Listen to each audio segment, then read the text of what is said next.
Hello everyone, नमस्ते, welcome back to my channel. कैसे हैं आप सब लोग? आशा करती हूँ आप सब ठीक होंगे। अभी है शाम का टाइम, अभी शाम के बज रहे हैं 5 और मैं जा रही थी किचन में और मैं बनाने वाली हूँ आज कच्चे आम की चटनी। तो सोचा आपके साथ रेसिपी शेयर करती हूँ। तो बाकी इवनिंग के खाने की तैयारी करूँगी। तो पहले मैंने सोचा कि सब्जी बना लेती, चटनी बना लेती हूँ, देन फिर चाय वगैरह बाद में करेंगे, क्योंकि मेरे हस्बैंड नहीं आए हैं। तब तक हस्बैंड आ जाएंगे तो फिर इकट्ठे चाय पियेंगे।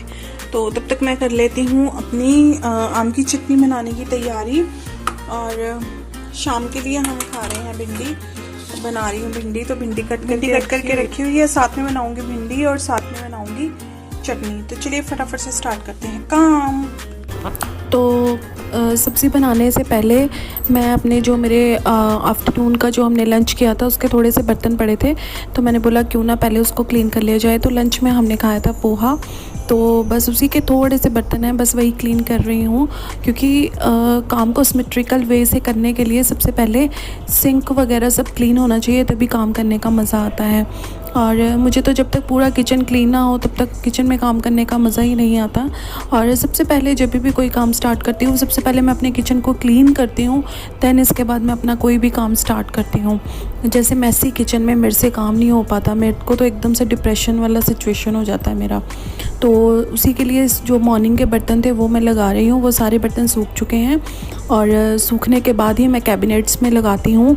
और अगर गीले बर्तनों को कैबिनेट में लगा दिया जाए, एक तो गीले बर्तनों से निशान रह जाते हैं बर्तनों के ऊपर, नंबर 2 कैबिनेट से स्मेल आने लग जाती है, और पेस्ट वगैरह जैसे कॉकरोच, छोटी छोटी टिड्डियाँ, ये सब घूमने लग जाती हैं सीलन की वजह से। तो इसीलिए मैं कैबिनेट्स में बर्तन प्रॉपर सूखने के बाद ही लगाती हूँ। और मॉर्निंग के बर्तन जो मैंने धोए थे तो वो शाम तक अभी तक पूरी प्रॉपर तरीके से सूख चुके हैं। तो अब मैं उनको उनकी प्रॉपर प्लेस में रख रही हूँ। तो जो अभी मैंने बर्तन क्लीन किए हैं उनको मैंने दूसरी तरफ रखा है, जब वो प्रॉपर तरीके से सूख जाएंगे देन उसको लगाऊंगी। तो यहाँ पे हमने बनाया था पोहा, और ये पोहा का मेरे पास इतना बड़ा कोई कंटेनर नहीं था, इसीलिए मैंने इसको क्लिप लगा के रख दिया। अब इसमें से गिरेगा भी नहीं और छिलकेगा भी नहीं, एकदम सेफ़ है। तो चलिए अब स्टार्ट करते हैं आम की चटनी बनाने की रेसिपी।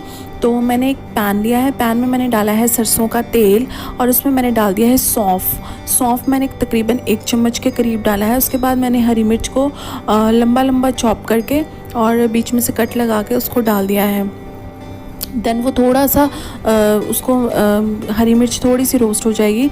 देन उसके बाद मैंने यहाँ पे ऐड कर दिए हैं मसाले वही हैं, हल्दी मिर्ची धनिया का पाउडर, एक्स्ट्रा कुछ भी नहीं डाला है। और ये जो मैंने कच्चा आम लिया है इसको मैंने कद्दूकस करके फिर लिया है। कद्दूकस करने से आप चाहें तो बारीक बारीक चॉप भी कर सकते हैं, छोटे छोटे स्लाइसेस में इसको कट भी कर सकते हैं, लेकिन कद्दूकस करने से एक तो आसान रहता है कद्दूकस करके इसको डालना, नंबर 2 कद्दूकस करके ना कोई भी इसमें चंक नहीं रहता, और प्रॉपर चटनी में ना बहुत एकसार सी चटनी बनती है।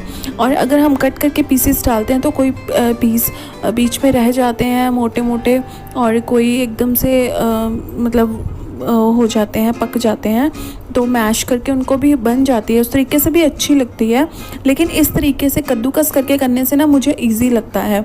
क्योंकि काटने में ना कच्चा आम थोड़ा सा सख्त होता है, तो जब हम उसको काटते हैं ना चाकू से तो थोड़ा सा ना मेरे को हार्ड लगता है, इसीलिए मेरे को कद्दूकस करना ज़्यादा आसान लगता है। तो मैं कद्दूकस करके ही बनाती हूँ।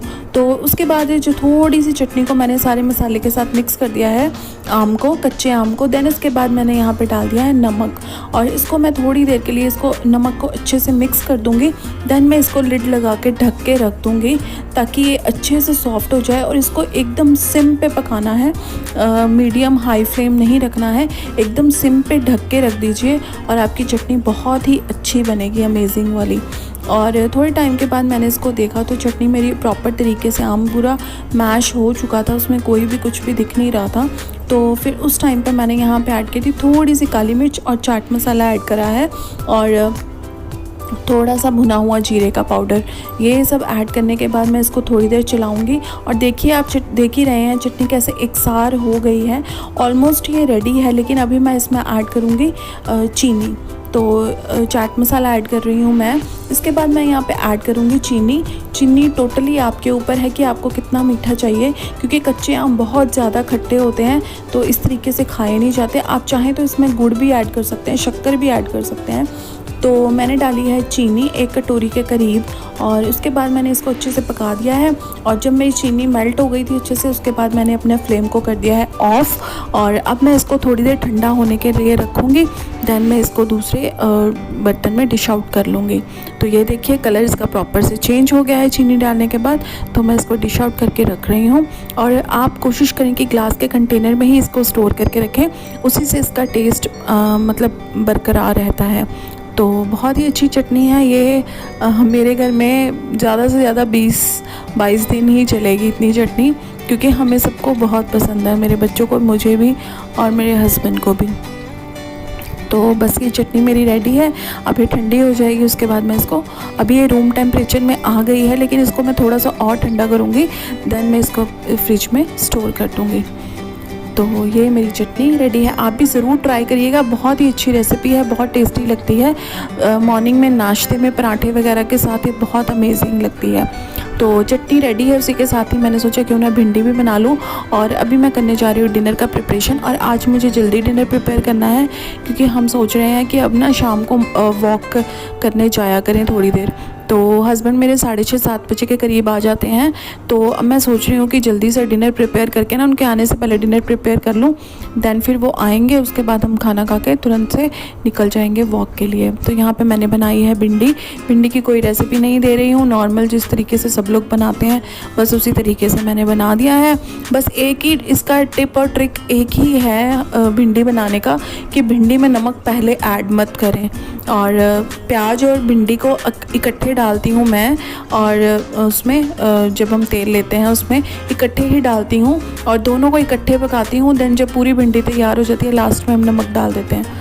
तो यहाँ पे एक तरफ मैंने रख दिए हैं राइस, और राइस यहाँ पे मेरे पकेंगे, और एक तरफ मैंने भिंडी रख दी है। और अब मैं बनाने जा रही हूँ दाल। दाल बहुत ही इंस्टेंट तरीके से मैं बनाने जा रही हूँ, वो आपके साथ शेयर कर रही हूँ कि मैं किस तरीके से दाल, इस तरीके से जब हम खाते हैं ना दाल चावल सब्जी ऐसा कुछ, तो मैं इसी तरीके से मोस्टली सारी दालें बनाती हूँ। तो ये मैंने ली है अरहर की दाल, कुछ लोग इसको तूर दाल भी बोलते हैं। तो ये वही दाल है। इसको सबसे पहले मैं धो लूँगी अच्छे तरीके से, और वॉश करने के बाद मैं मतलब इस तरीके से नॉर्मली, मतलब अगर आप खाएंगे ना इस तरीके से, बहुत ही अच्छी और बहुत टेस्टी दाल बनती है। मुझे बहुत पसंद आती है, और मेरी फैमिली में बच्चों को, मेरे हस्बैंड को, सबको बहुत अच्छी लगती है। तो दाल को मैंने धो लिया है। इसके बाद मैंने यहाँ पे काटा है बारीक बारीक अनियन और टोमेटो और ग्रीन चिल्ली। तो अरहर की दाल में मैं लहसुन वगैरह नहीं डालती हूँ, इस तरीके से ही बनाती हूँ। तो वो डाल दिया है सीधा। और उसके बाद मैंने डाला है मसाले, वही हल्दी मिर्ची धनिया का पाउडर। और इसके बाद मैंने डाल दिया है, थोड़ा सा ऑयल डालूँगी ताकि ये बॉईल होते हुए बाहर ना आए। तो बस ये डाल के अब मैं इसको बॉईल करने के लिए रखूँगी। और नमक वगैरह मसाले मैंने सब डाल दिए हैं। अब जो भी डालना था सब कुछ डाल दिया है। अब इसमें कुछ भी ऐड नहीं करना है, सिर्फ जब ये दाल पक जाएगी उसके बाद हम इसको एक छोटा सा तड़का देंगे हींग और जीरे का। तो बहुत ही अमेजिंग टेस्ट आता है। ऐसा नहीं है कि सिर्फ तड़का भूनने से, प्याज टमाटर सब कुछ लाल करने से ही दाल का टेस्ट आता है। इस तरीके से बहुत ही अमेजिंग लगती है, और मैं ज़्यादातर इसी तरीके से बनाती हूँ, और मेरी फैमिली में इसी तरीके से पसंद भी किया जाता है। तो अब मैंने ले लिया है, दाल मेरी बॉईल हो चुकी थी। इसके बाद मैंने ले लिया एक पैन में मैंने डाला है हींग, और मैं डाल रही हूँ 1 चम्मच के करीब जीरा। अब इसको बंद करके इसको मैं दाल में डाल दूँगी। और आप ट्राई करिएगा, कोई भी दाल आप बना रहे हैं ना इस तरीके से बनाएंगे, बहुत ही अमेजिंग फ्लेवर आता है, और इंस्टेंटली बन भी जाती है, क्योंकि तड़का वगैरह लगाना नहीं है, बस सीधा सब कुछ डाल के बॉईल करने के लिए रख दो। और बस अब मैं सर्व करने की तैयारी कर रही हूँ।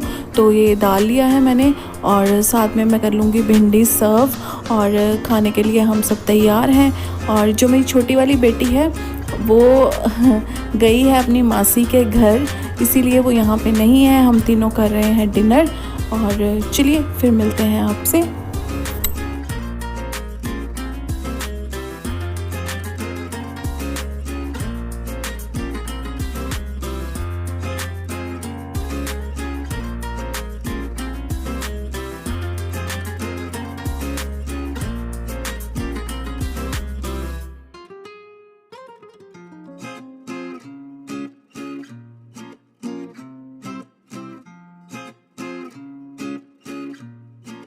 तो डिनर वगैरह मेरा हो गया है डन, हमने खाना खा लिया है।